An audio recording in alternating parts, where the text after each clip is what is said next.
Hi, welcome back to another episode of What the Heck Next. Today, I am so blessed and lucky to have an amazing guest on my show, someone who has an extensive Hollywood career, how he got here, why he stayed, and when he made the pivot and what he's up to now. He has a long career as the head of studios and producers on such movies like Sandlot, G.I. Jane, Clay Pigeons, Toy Soldiers, and many more. I can't wait to welcome him to the show. We've been friends for 40 years. When he called the police on me in the 80s, was the beginning of our friendship. Let's get into it.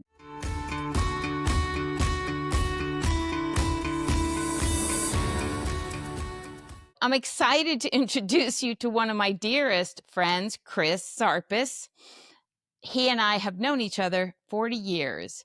We have worked together. We have been friends forever. We've been through life together. And I'm going to let him tell you how we met. Chris, go ahead. Tell them what you did to me. Well, gosh, I can't believe it's been 40 years. Mark Berg and I were co-presidents of Island Pictures, and Island Pictures chairman was Chris Blackwell.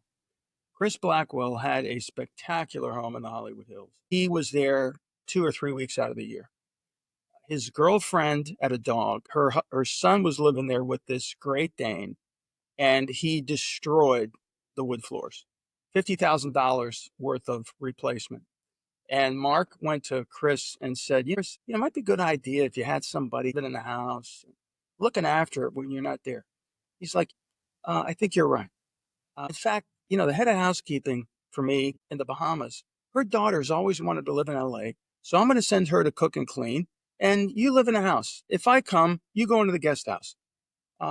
Just pay the utilities. And Mark's like, okay. So he and I got a lot of use out of that house. I was good friends with Rob Lowe at the time. I was his wingman. We'd go out and we'd bring anybody we met back to the house.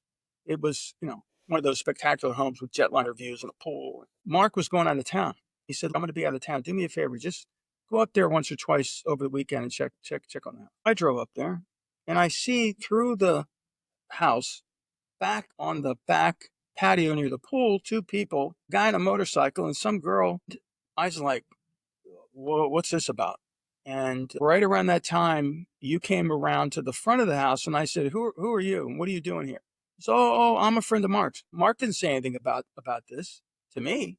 Then I called the cops, and He showed up with lights blasting. yeah, and Yes.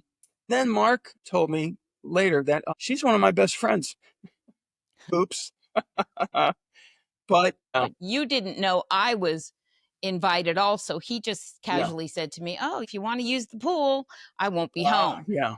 But Yeah, he no, never. obviously he told me later, but because of that, well, in spite of that, or maybe because of it, you and I have been close friends now for 40 years. We've worked together and had fun together. You went skiing with my former wife and kids, and Yeah. I love you. You're one of my closest, Yeah. dearest friends. Me too. You always have my back. You always give me great advice, and you know my family inside and out since my kids were born. And it's been a long journey. It's amazing. How did you get to Hollywood? What was your path to Hollywood? I've already told everybody my path. What's yours? Well, I was obsessed with movies from the time I was a kid. My parents would go up to bed. I'd climb into bed and wait till they fell asleep. I'd run downstairs on a late movie. Find me at 6 in the morning, fast asleep on the sofa. And that obsession continued as a kid. As soon as I had enough money for a movie, I was on my bike at the local movie theater. I never missed a picture. Every summer, you could find me in one of the places, the movie theater or the local library. I read every book in there. And when I was in college, I um, made a decision to pursue the motion picture business. And there was a movie theater across the street from campus. I went to George Washington University in DC, and very close family friends who I knew since I knew anybody owned the biggest chain of movie theaters in the Metro DC area.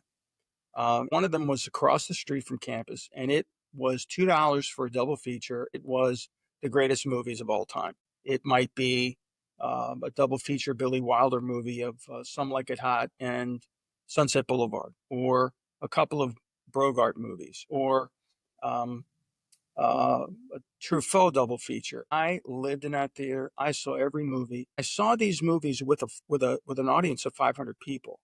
Seeing a movie, those classic movies with an audience, hearing the gasping when Gloria Swanson comes down the staircase and Sunset Boulevard looking for a close up. It's just a different experience. A great movie, I've always said, it creates a sensation of being alone in the room with 1,000 people, or dreaming while you're wide awake, that nothing else does. A great absorbing Yeah. novel can come close, but nothing does like a movie. So one day they came to me and they said, hey, Chris, we give you a black jacket and a flashlight, and you don't have to pay for the movies anymore. You can go for free. I'm like, what? Really? So I became an usher. We had one Cinerama theater, spectacular old movie palace, 1,100 seats. That was my first ushering job. The first movie was Ridley Scott's Alien. There was no home Oh, video at the wow. time, really. The movie ran 4 months.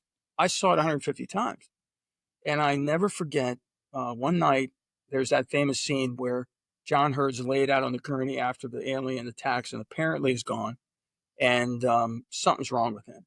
They lay him out on the gurney and his chest starts to bubble. And this alien pops out of his chest and scans these crew members. I saw 1,100 people lurch back involuntarily in their seats. I realized these people had been transported elsewhere. They were spellbound. They were in outer space. I felt if I touched one of them on the shoulder, they would be shocked. I said at that moment, I'm going to do this for a living. I don't care what it takes. I don't Yeah. care what I have to do. I was put on this earth to do this. 15 years later, I'm Ridley Scott's producer. That's It's still, when I see his name and mine in credits on screen, I still can't believe it. And I ran Ridley and Tony's business and produced movies with them for 4 years. And I'm like, did that really happen?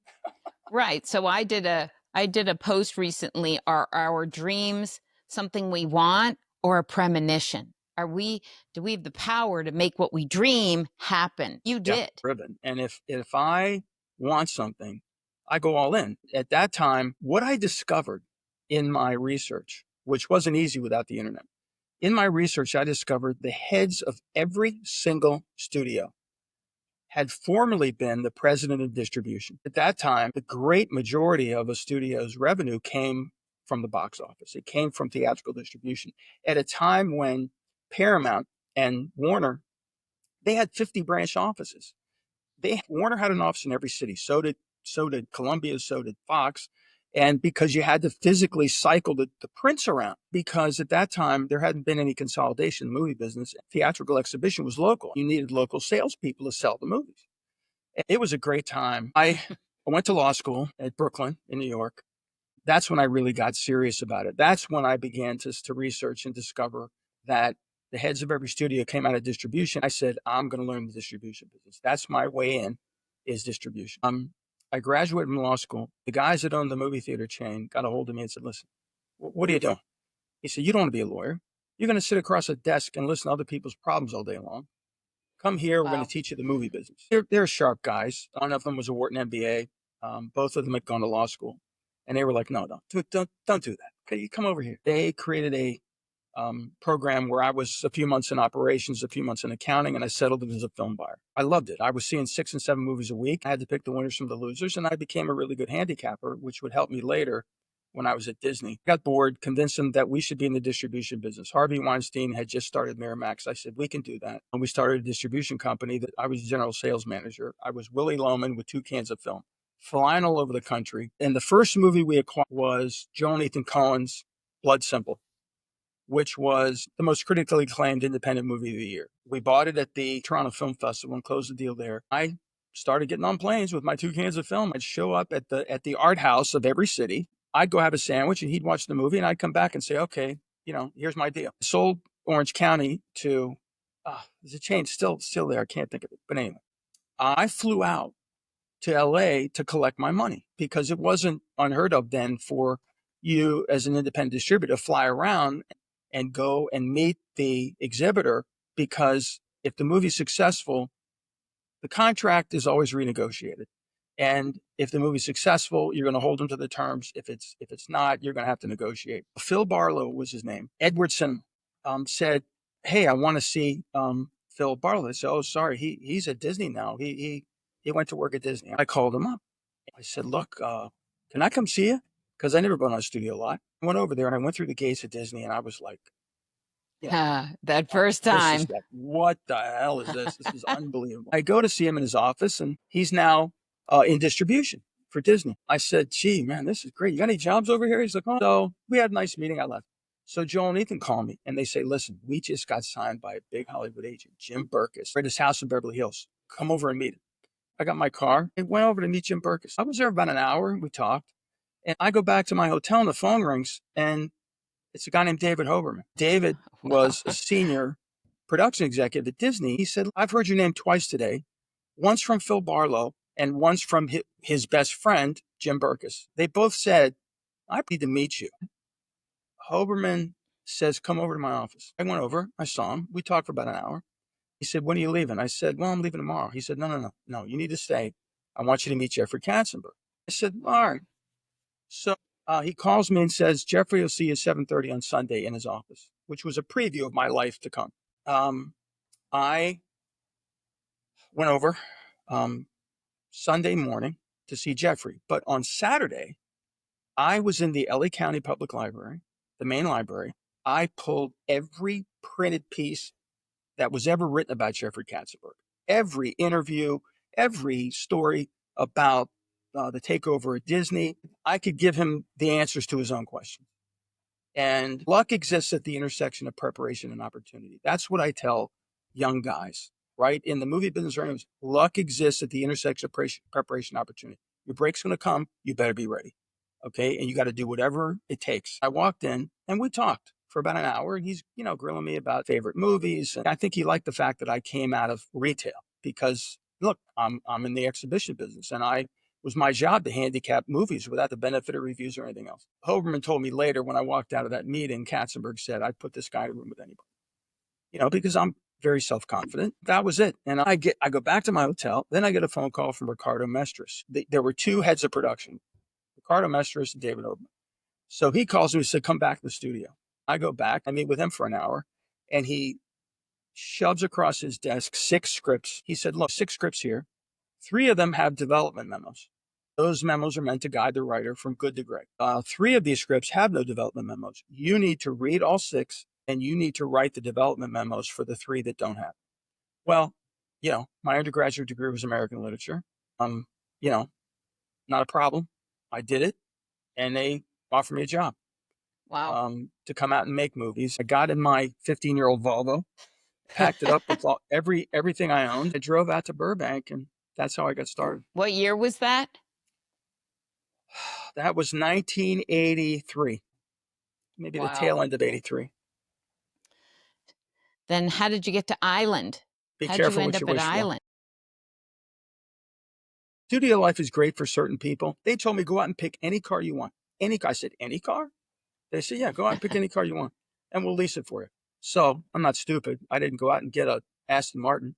I got a Mustang, just like Katzenberg's. I didn't know he drove one, but I had my name on a parking space, and they had a gas station on the lot.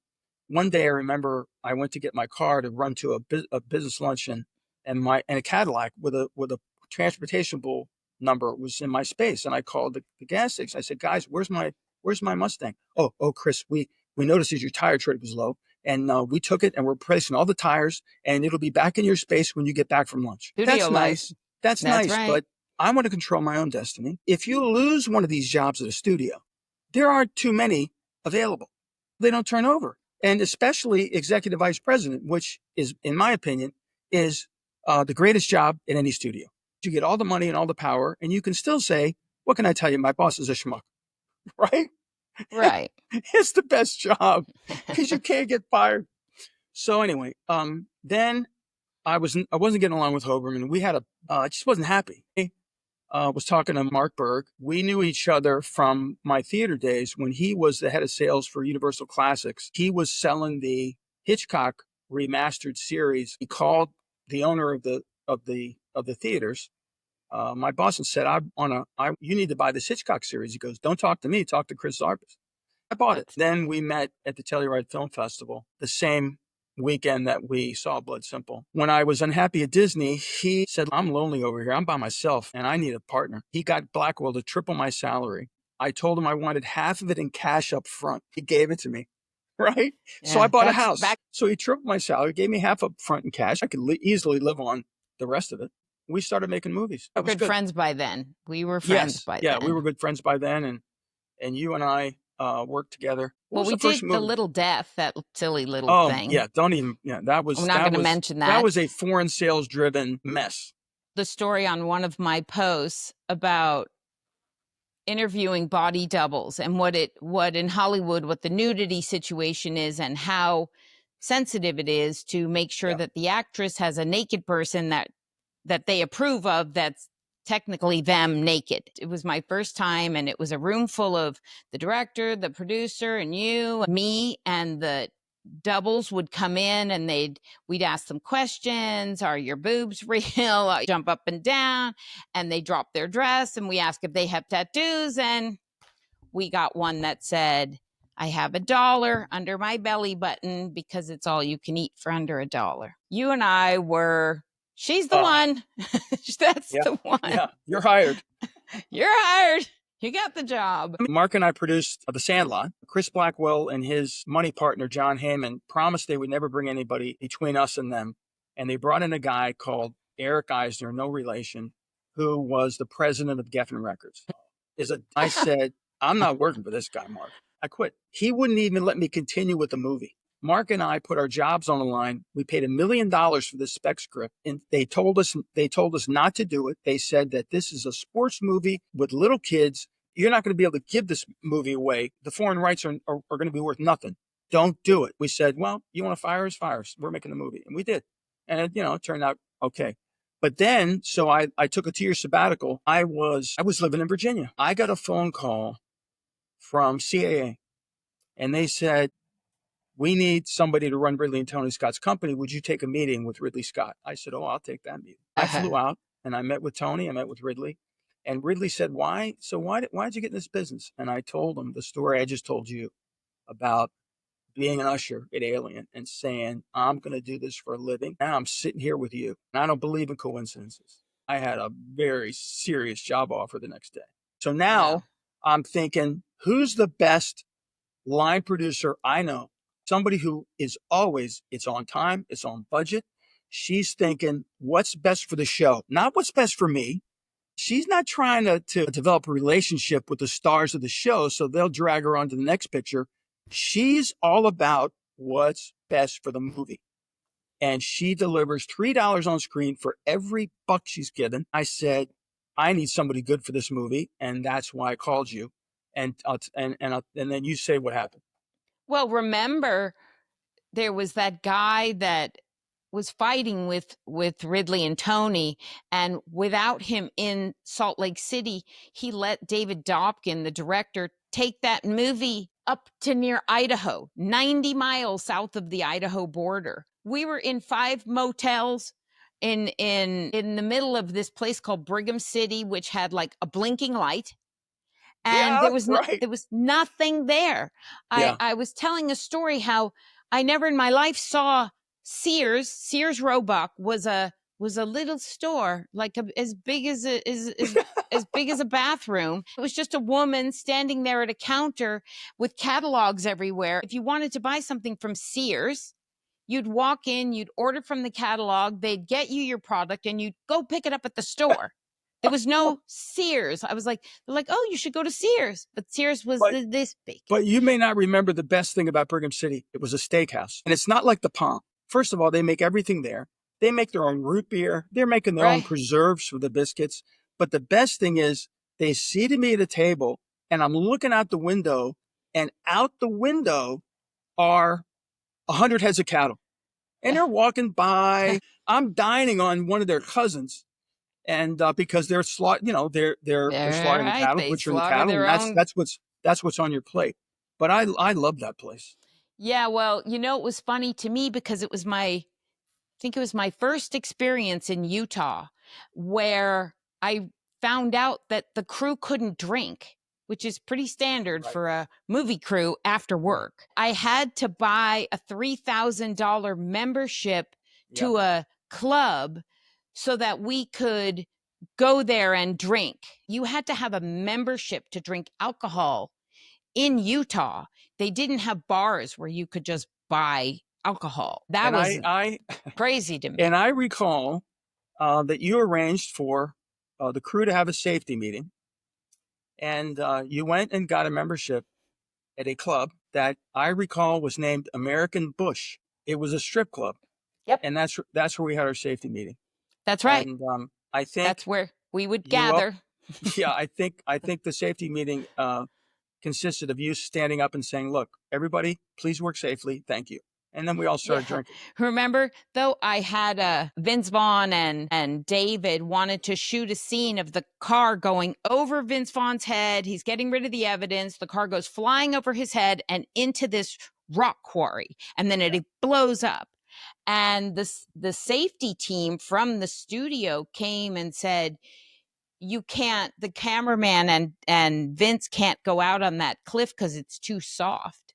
yes. And David Dobkin grabbed the camera from Eric Edwards, the DP's hands, and said, I'll shoot it myself. None of the stunt people wanted to go out on this really soft cliff. It was the Well, winter in and Utah. And you're always very, very safety conscious, and you just won't take chances.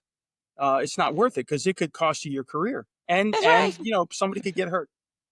It was So part of my job, but we would laugh about what's that country singer? There's your sign, Jeff. Jeff The Foxworthy, Boxworthy. We would yeah, drive. we We had a would lot of. cry. We would pull That's the over to the most side of the fun. road crying. That's the most fun I think I ever had making a movie. You and I, two best friends, we're loving life. Yeah. It hadn't gone to Vince's head yet. Joaquin, he was just happy to be there working. He loved the script.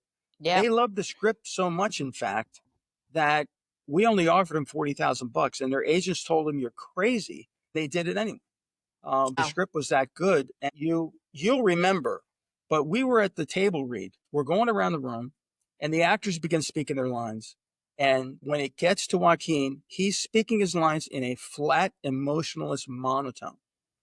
And like, I don't want to go. You go without me. I will catch up. Everybody's looking around the table. We take a break, and Vince comes and says, "Look, what is this about? It's a little bit strange." And so I took Joaquin aside. I said, "What's up with this?" He said, "Look, you know what? When I invest in a character, I make a deep investment. If I begin speaking these lines, once I start speaking these lines, I lose a piece of that character. I'm never going to get it back. I won't speak those lines in character until someone calls action." I said, "Okay, that's all right. I respect that." Went back to everybody else and said, "Look, this is his method. We got to respect it." There we are. He got a reputation because of this for being a prima donna artist, and he really caught a lot of flack over it. When he won the Academy Award for the Joker, I really felt it was vindication. Um, Yeah. Yeah. he's a real artist. No, he wasn't just being a prima donna. That's how he won the Oscar. And because He he was was lovely. so nice. I don't know if you remember, he was just happy to He be was, there. listen, he was the sweetest. He Oh, was dating Liv Tyler at the time, right, and he right. was so darling. The one thing I remember about the show is Janine Garofalo plays the cop, Yeah, the and FBI. she didn't work a lot, but she stayed in Utah. She stayed Yeah, between the days when she was shooting. One day I come down to the production office in the motel we were living in with 19 rooms, and my coordinator and my assistant coordinator, a couple of PAs are acting very strange. I was like, what's going on here? She tells me that back then when TGI Fridays was big, she bought Oreo cookie ice cream and Oreos and vodka and was making these Mormon kids drinks in the office before 10 o'clock in the morning. Just like I God thought bless it'd her. be really funny. She bought a blender. Everybody was drinking before. I was like, everybody's drunk. It's not even 10 o'clock in the morning. We had a talk with her. Oh. The thing about Janine, I'll never forget, is that she had a loan out corporation. And the name of the loan out was I Hate Myself Productions. Remember that? She was great, though. I loved her. Remember, she got a dog. We shot in a town called Dewey in Deweyville, and she got Dewey from that town, which I told you recently in that script. Yeah. It was so salacious material that for us to be able to shoot in this very Mormon town, we had to change the pages. Or the location manager couldn't get us into the house without the owner reading the pages of the script, because that's the scene where Vince Vaughn is having sex with this girl and murders her bludgeonly and then goes on his way. Oh, Vince. That's the only movie I've ever done where we had to reshoot the ending. Remember, we had to go up to up to Palm Springs, that you guys screened the movie. Yeah. And people didn't want to see that the killer got away with it. Right. And you had to show the cop car turning around and coming back towards Vince Vaughn's character. It was good, but I can't say enough about Vince and Joaquin. I think soon after this, Vince was coming off of Swingers, hadn't gone to his head yet, and it was just a pleasure. I mean, Vince was ad-libbing all over the place, and normally I just shut that down. His ad-libs were so good and so funny. He made fun of me. He used to call me Fran Drescher. He used to come out of his trailer and he'd go, "Where is she? Where's the nanny?" And he would make fun of me because of my New Yorkness. Hopkins probably encouraged that. David was, he was a handful. I wound up firing him in post. He kept turning in these cuts. They were ridiculous. I'm showing them to Ridley, and Ridley's like, what the hell is this? Because David came out of our music video and commercial division. Remember, our commercial and video production company in the world. He was one of our music video directors, and he went to school, I think, with Ridley's son. He went to NYU with Jake Scott, I think. One of my jobs was to move these guys into feature production. We got David. So Ridley sits down with him a couple of times, and Ridley can't talk him off of these cuts. I finally said, "Excuse me, this is your first feature. You refuse to take notes from Ridley Scott?" I said, "You're fired." And and then I remember he wanted that $350,000 for one day, those photosonic cameras like they used in the Matrix. And talking him to, I remember Ridley Scott literally calling me up going, "Who does he think he is?" Well, but then I'm going to say this about Ridley. Ridley's big budget, spectacle guy. But we had that scene that shot on the lake where they're fishing in a little boat. We had developed this elaborate floating camera rig. It was expensive and took time. Ridley took me aside and he said, "Chris, why don't you put the cameramen in waders and put them next to the boat?" Right? Very practical, approach. I was like Homer Simpson. Right. What am I thinking? Because in the beginning, he didn't have, $100 million. Well, we would be in the conference room, I think, in pre-production before you were up there. And David would be going on about these elaborate shots and things and extra money he needed. And Ridley's like, "Just be quiet. Everybody quiet. I want to hear what Carrie has to say about it." I was like, oh my God, that's Ridley Scott. Ridley was great. He's investing in me. The guy is really, it's just such an honor to have my name alongside his on screen. I still can't believe it until I couldn't take it anymore. But that's everything in Hollywood. Everything has like an expiration date on it. You just don't know that when you get into it, They say, be careful what you wish for. Mm-hmm. And movies were my refuge. Movies were my whole world. I remember what I described as the beginning of The Loss of Innocence was my first day as an usher. I went up to the booth and we had platters, and an entire movie was spooled out all over the floor. They were putting the platters together. That movie, it's just plastic on film.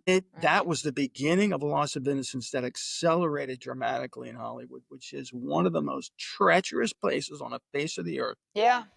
This is working no for Ridley joke. and Tony. I felt like I was on the top of a mountain with my BlackBerry on one ear and a club in my other hand, and people are running up the mountain with big knives, looking for a shot at my back, and I hit them with a club and get back on the phone saying, listen, can you give me that script? Hold on a second.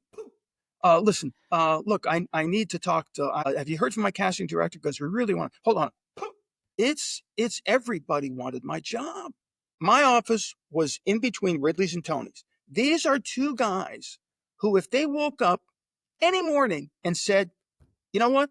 I read the Yellow Pages last night, and that's my next picture. There'd be 7 heads of production with $50 million in the suitcase outside my door.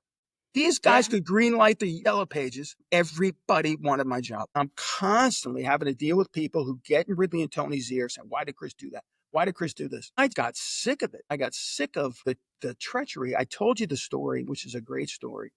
They're both gone. Bless their hearts. When Tony was making a movie with Ray Stark as the producer, it was, I forget, it's Kevin Costner picture. I can't think of the name of it right now. But Tony was out of control. He was always out of control. The studio would approve a new draft that had 6 or 7 pages that were edited out. Tony would get a second unit and send them out to shoot those 6 pages. But so now, blowout with Ray Stark. Tony says, I've got to make up. Sorry, I can't have this because he's Ray Stark. And Ray Stark had an aviary at his home in Beverly Hills, filled with exotic birds. Tony says to his assistant, I want to buy a beautiful cage and a white dove. I want to send it as a peace offering to Ray Stark. He does. The next day, a package arrives for Tony. Tony opens it, and inside is that dove, plucked, dressed, and roasted with an olive in its beak. Stark had his chef roast the dove and send it back to Tony with an olive in its beak. I'm thinking, oh man, these are the kind of people that you're dealing with on a daily basis at that level. Then I had kids. I'm thinking at that time, it's a pattern that's been going on since the beginning of Hollywood, where these certain men, they prey on these poor young girls who come to Hollywood with their little Ford Escort and all their belongings, and they prey on them. I was Cedars-Sinai. My first son was born, and subconsciously I said, I cannot raise him here. I'm going to get the hell out of here. And it finally hit me when I was a scot-free.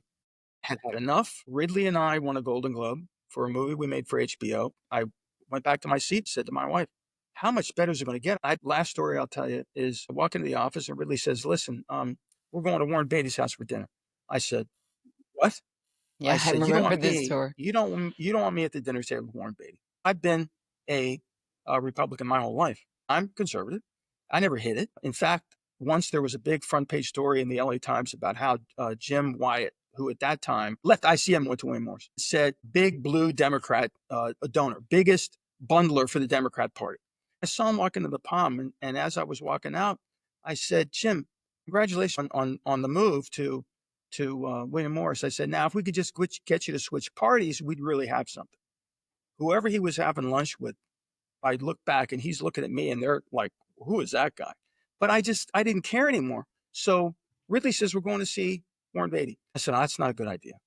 He said, you're going and we're having dinner with Annette. Don't get into politics. All right. Because it's not going to go well.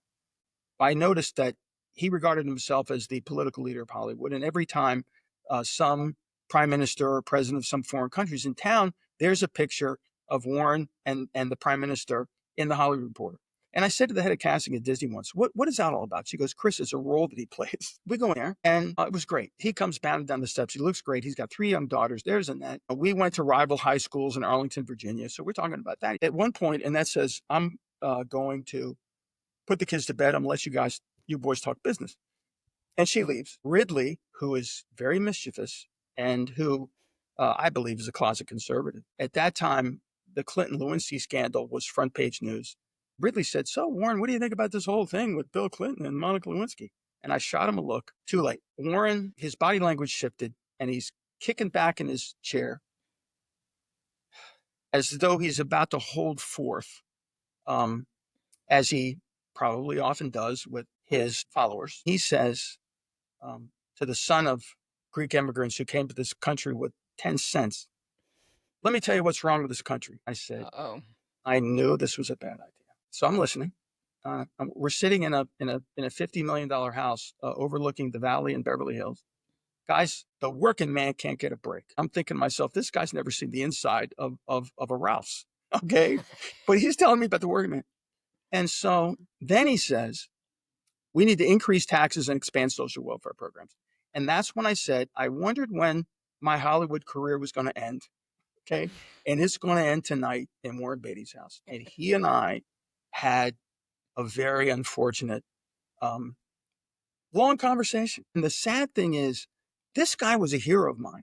People don't know this story. Bonnie and Clyde won every Oscar there was to win the year that it came out. Best actor, best picture, best screenplay, everything. Well, Warner was the studio. And Warner had just done this merger with Seven Arts. It used to be Warner Seven Arts. Then it was like Warner AOL back in the day. And Seven Arts didn't like the movie. And they released the movie with a bare minimum campaign. Horrible. They released it theatrically and the movie tanked. Warren Beatty had the balls to go up to the studio and say, listen, you are idiots. This campaign was bullshit. You dumped this movie and you're going to release this movie theatrically the right way. And it was a smash. It was a box office smash. It was a critical smash. He told them what kind of campaign he wanted, that he was smart enough. He's not just an actor. He's a very smart guy. Right. And it changed everything. After, I felt like a fool. Okay, why did I do that? And I remember I was invited to Terry Semmel's house to meet George Bush. One of, I don't know, like 50 of us there. I meet Bush. And then I see Warren in that, and they're with Kevin Uvain. And I walk over and I said, Warren, I'm terribly sorry. I have to tell you, I'm just really embarrassed myself. My parents taught me better. You just don't talk politics at dinner. He goes, oh, Chris, that's fine. And then he turns to Annette and he goes, oh, Annette, you remember Chris? He was at the house with Ridley. And she's like, oh, like, that's this guy. Oh, it was horrible. That's when I began to realize, if you're prepared to do something like that, it's time to go. We had been in prep for Gladiator while I was still the president of the company. Any producer that hears this is going to think I'm crazy. I walked Ridley Scott into Skip Rittenham's office because I was very, very unhappy with his conflicted legal counsel at the time. During prep for Gladiator, which Skip said, we want you to demand a executive producer credit on a movie. The movie had been brought to us by Kennedy Marshall. They conceived the whole thing. We put the writer on it who had written for us, who won an Oscar. We need you to take a credit. I said, I had nothing to do with this movie. I hate how people are always taking credit for somebody else's work. I'm not doing it. A couple weeks later, Tony says, come and see me. He opens a $250 bottle of wine, and we both fire up a couple of Monte Cristo cigars. He said, Chris, we had a long run. We had a nice run, didn't we? I said, yeah. He said, it's probably time, don't you think? I said, oh, yeah, it's past time. It was very cordial. They wrote me a check because I had a contract. And that was that. I tried to continue. I was living in Malibu and my heart wasn't in it. I left. And now, I grew up in the commercial real estate business. Now I'm a partner at one of the biggest commercial real estate developers in the Southeast. And I'm making Hollywood money without the aggravation. Right, that's your couldn't be pivot. happier. Do you know the podcast is called What the Heck, which is what the heck happened and next, because there is a next for everybody. You have turned your next into a much happier person. Yeah. And we have been through everything. We worked together, we partied together, we hung out together. We have a lifetime of stories. I've seen all your generations. You just keep evolving and growing. One of my posts was about, why are we constantly under construction? Like, we're never finished being under construction. Because anything's possible. That's right. If you just commit to it, like I did, study the movie business for years and figured out distribution is the way in. That's at that time, that's the way in. So I went into distribution. Anything's possible. You can never give up. I am happier than I've been in years. My dream came true to the 10th power. I went from being an usher at Alien to Ridley Scott's producer. It's impossible. How did that happen? Yeah. Only in America. And you did G.I. Jane with them, didn't you? Weren't you? Jane, yeah. And G.I. Jane? let's not go there because I'll I know. flashbacks. Actually, you called me in to look at the cost reports. You were like, I don't even know what the hell's going on. People would take advantage of Ridley and the casting director, Lou DiGiamo, after the budget was already locked, got really to double his salary. Now I'm the one that gets screamed at by Disney.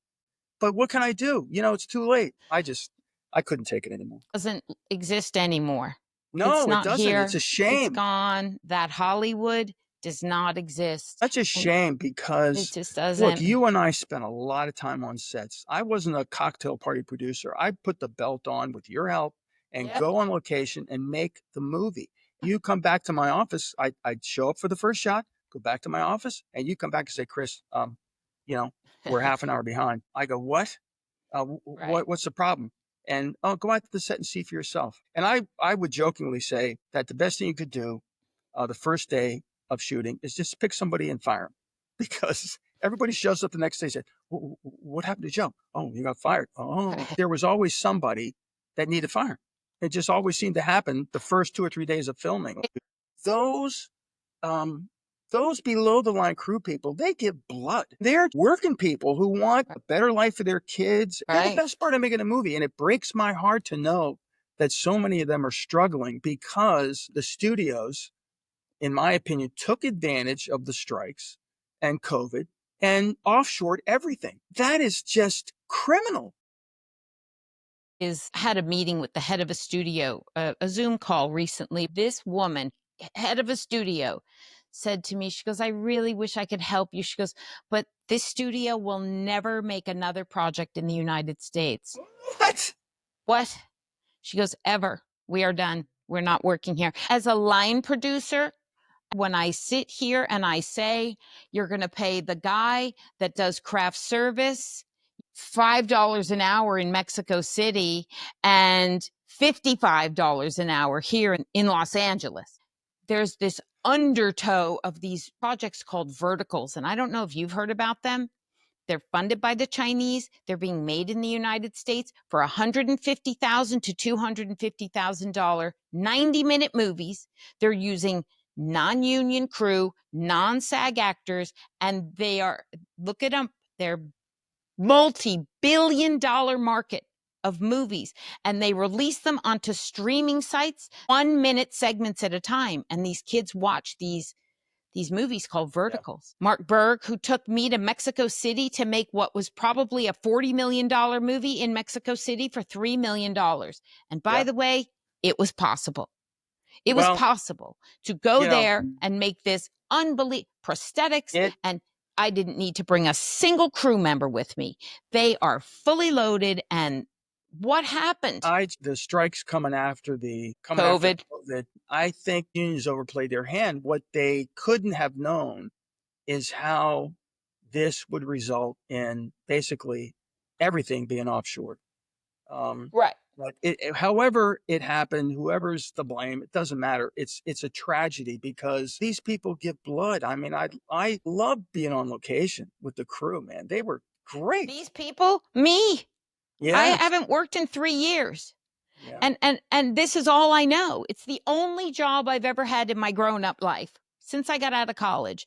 And I lost my benefits. I don't have a paycheck. I have 2 expensive children. And now there's movies that are leaving the country. They've trained the universe. The global market is so trained in movie makings, they don't need to bring anyone. Well, I mean, Anyone. if you're young enough, maybe you relocate and Well, yeah, well, it's spend. very hard internationally to get now with all these restrictions. It's very Yeah. hard to get Yeah. Like, they're not permits going to to give you work in work another. Now permits, you but even need a visa to go to Mexico. Now it's yeah. totally different. But But there are ways to reinvent yourself. I was telling you when we spoke last week that I know a guy here who has a film degree, and he has the busiest commercial and industrial production company in this entire coastal Virginia region, and he's doing corporate identity pieces for banks and yeah, training videos, and this guy's making a very good living. Now, is he going to be impacted by AI in the future? Well, maybe, but right now he's making a great living, and he has to. commercials are the first to go. I mean, I'm I'm a commercial real estate broker. You so can reinvent yourself. You just have to start thinking outside of the box. I'm having fun having these conversations Yeah. with brilliant experts like you. A Well, I lifetime, don't know if I a qualify as a lifetime. brilliant expert, but Well, you have footprints on just about every piece of history in this town, wow. and I don't know. It um, was my dream come true, and I yeah. I look back on it, and these were some of the best days of my life. I I met my now former wife on the set of a movie. She gave me two great kids who have grown into be just outstanding young men. I I love you. enjoyed I'm so this. grateful that Yeah, you told your stories yeah, because not many of them have this much history. I go back with you all the way. It's amazing how far we go back and what I've seen, and I've been through everything. When I started and I asked the head of HBO, I was accountant, I was a production accountant, can I have my chance? I want to be the one to spend the money. And he said to me, don't even think about it. Women producers, it's really, you're not going to be able to make the jump. Just stay where yeah. you are. And I said, you didn't hear me. I don't want to do this anymore. And he said, but you're like our best accountant. And I said, no, Yeah. I'm done. You're So, the best, Carrie. And I think a lot of it has to do with your accounting background because you've seen it all. yeah, And yeah, nobody can get over you, okay, when it comes to money. You really care about the show, and I just loved working with you. I really I do. love And you. I Thank you. treasure our friendship. So So I'm glad. Thank you for coming and being on my podcast. And everybody, please come back. There's going to be more guests yeah, just as good as Chris. this was great fun, Carrie. Thank you. Was it fun? Thank you. Yeah, I will let's do it talk to again. you soon. Okay. We can do it again when you think of more stories. Bye. Love you. I want to thank my amazing guest and dear friend, Chris Zarpas, for coming on to my podcast and supporting my cause. And there'll be many more like this and lots of fun friends and great Hollywood stories. Please subscribe, like, follow. You can find me on LinkedIn, Instagram, TikTok, YouTube, and Facebook. Life has a way of changing our plans, the ones we never planned to change. My name's Carrie Morrow, and I had a blast. I look forward to seeing you again. Thanks.